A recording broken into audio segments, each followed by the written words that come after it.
জয় শনি দেবতা হয়ে গেছে। হ্যাঁ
ওখানে তো কেউ হাত দেয়নি।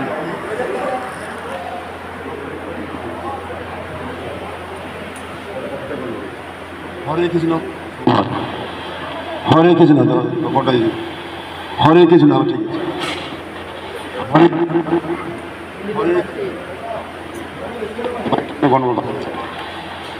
হরে কৃষ্ণ।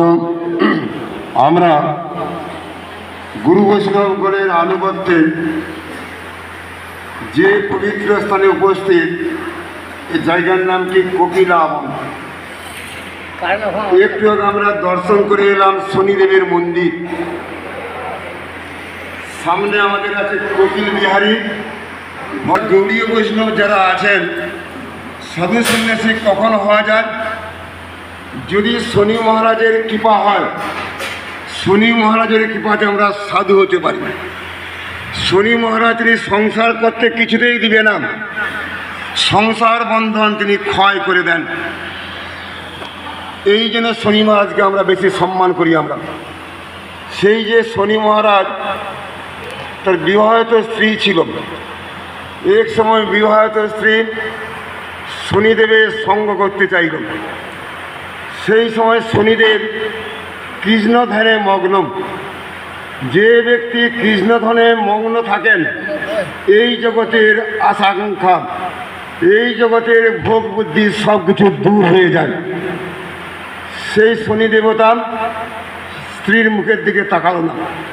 স্ত্রী তখন অভিশাপ দিলেন, তোমার অহংকার চূর্ণ হয়ে যাবে, তুমি যার দিকে তাকাবে তার মুন্ড উড়ে যাবে, তার মাথা থাকবে না। শনিকে অভিশাপ দিলেন, শনির দোষ। শনিকে অভিশাপ দেওয়ার পরে শনি মহারাজ, আমরা যে দক্ষিণ ভারতে যদি যাওয়া হয়, দক্ষিণ ভারতে একটা জায়গা আছে কানিপাকা, গণেশের জন্মস্থান। শিবের দুইজন ছেলের নাম কার্তিক, অপর ছেলের নাম কি গণেশ। শিবের দুইজন কন্যার নাম তো সবাই জানেন, লক্ষ্মী দেবী, সরস্বতী। গণেশ কিন্তু ছোট সবার চেয়ে আদরের ছিলেন। সেই গণেশকে দেখার জন্য শনি মহারাজ কানিপাকার মধ্যে উপস্থিত। পার্বতী দেবী কিছুতেই দিবেন না দর্শন করাতেন। এ যদি আমার ছেলেকে দর্শন করে ছেলের ক্ষতি হবে। স্বয়ং শিব ঠাকুর বলছে, দেখো, ব্রাহ্মণ যদি ঘুরে যায়, বৈষ্ণব যদি চলে যায়, সংসারের ক্ষতি বেশি হবে। সংসারের ক্ষতি যাতে না হয়, শনি মহারাজ দর্শন করুক ছেলেকে। এই বলে শনি মহারাজকে অন্দরমহলে নিয়ে গেছে। যেই মুহূর্তে গণেশের কাপড়টা সরিয়ে দিয়েছে, যেই মুহূর্তে শনিদেব তাকানোর সঙ্গে সঙ্গে গণেশের মুন্ড উড়ে গেল, গণেশের মুন্ড থাকলো না, সঙ্গে সঙ্গে গণেশের মুন্ড উড়ে গেল।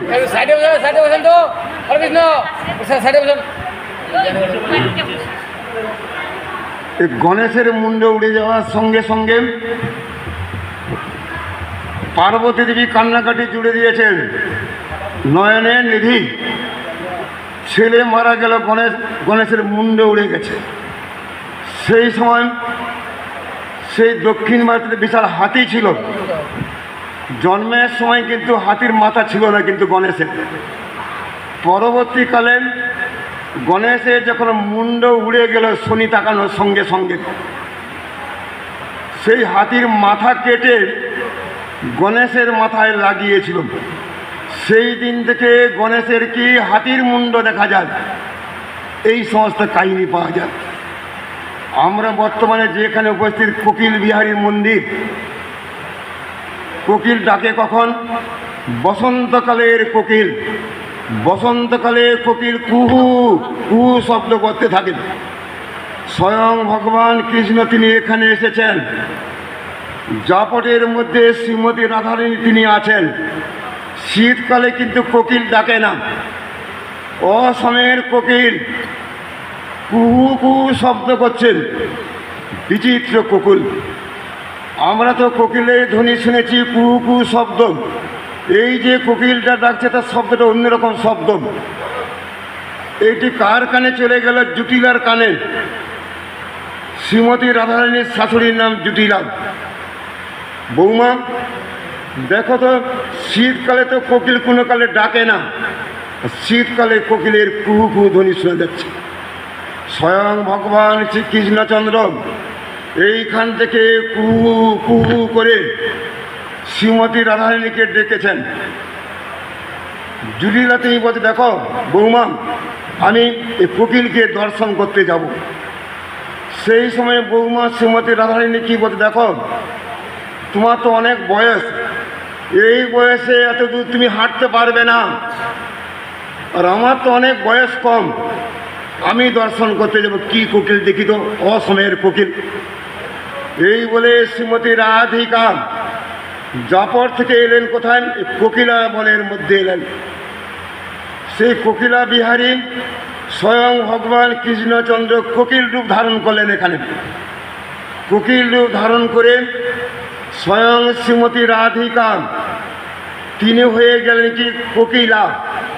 কোকিলার কোকিলা হয়ে স্বয়ং ভগবান কৃষ্ণচন্দ্র এই কোকিলা বনের মধ্যে বিহার করেছিলেন। সেই জন্য বনের নাম কি কোকিলা বন।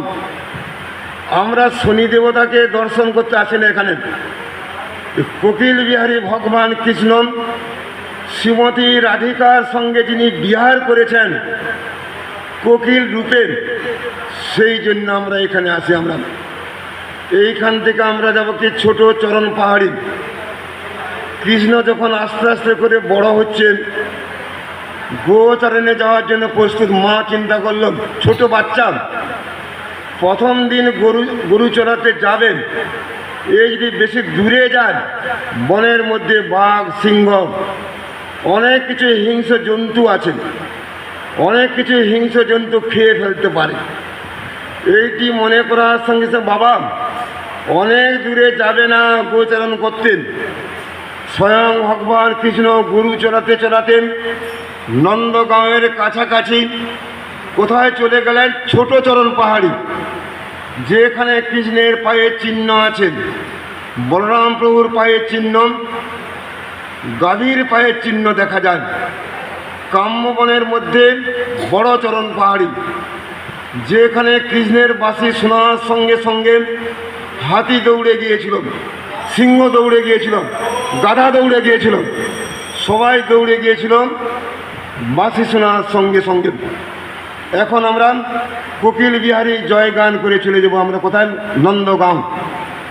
জয় কোকিল বিহারী ভগবান কৃষ্ণ কি জয়, জয় শনি দেবতা কি জয়, অনন্ত কোটি বৈষ্ণব বৃন্দ কি জয়, সমগ্র গৌর ভক্ত বৃন্দ কি জয়, গৌর প্রেমানন্দে হরি হরি বল।